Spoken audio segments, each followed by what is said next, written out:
Hello, and welcome to Ask Bellco, the show that answers your financial questions. To have your questions answered here, just send them to us on social media using the hashtag AskBellco. This week, we'll be discussing credit scores, why they're so important, and steps that we can take to improve our score. This month, we're joined by Carli Cisna, bilingual personal finance coach at mpowered. Carli, thank you so much for coming on the show. Thank you for having me. What is mpowered? mpowered is a nonprofit that helps people reach their personal financial goals. We are based out of Lakewood, but we have financial coaches that are all throughout Denver.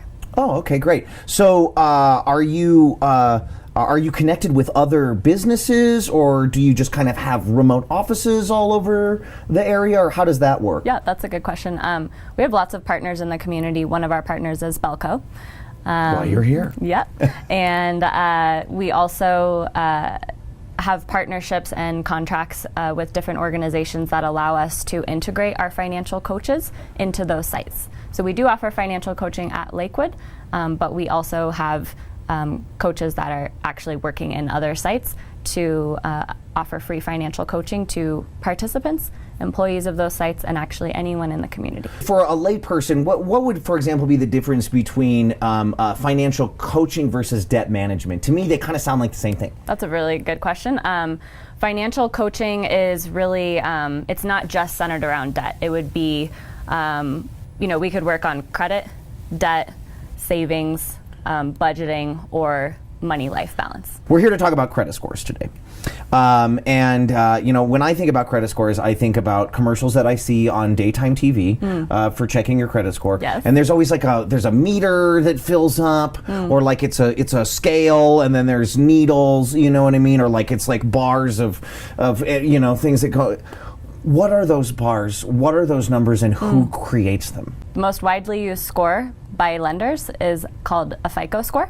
Okay. Have you ever heard of Credit Karma? I have. I think they're one of the commercials that have, I think theirs is a meter that goes around. It's like a clockwise. Yes. On Credit Karma, there is a scoring model that's called a Vantage score.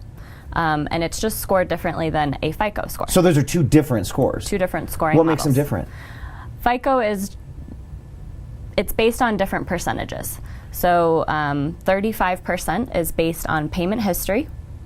30% is based on the debt that you have. Okay. 15% is based on length of credit history. 10% is based on new credit. And the final 10% is the types of credit you utilize.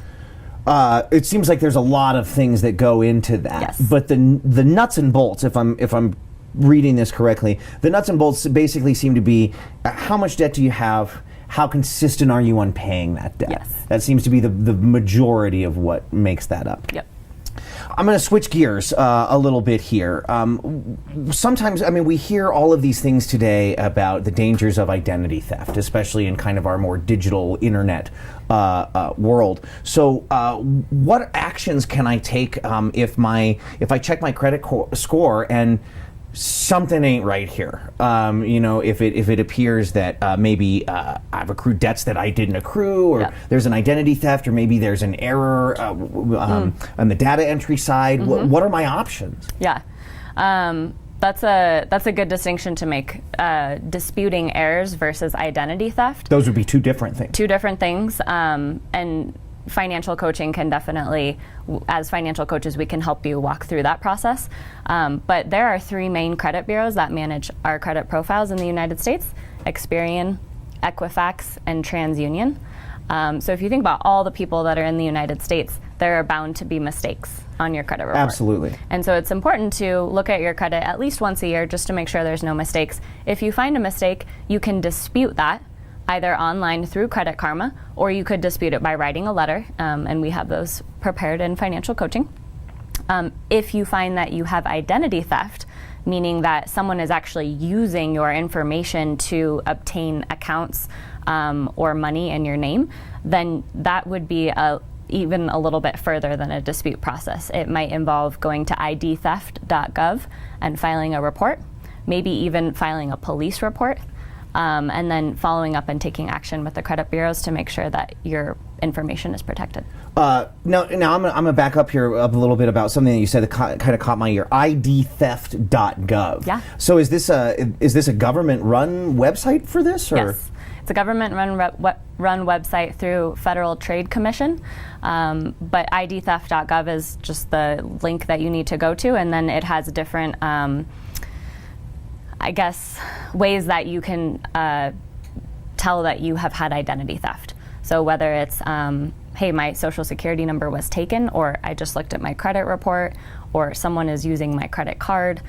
So there's lots of different kinds of identity theft. So it can occur in a lot of different ways. Yeah. It's not as simple as just one type. Exactly. I think, like a lot of Americans, I left college with student loan debt.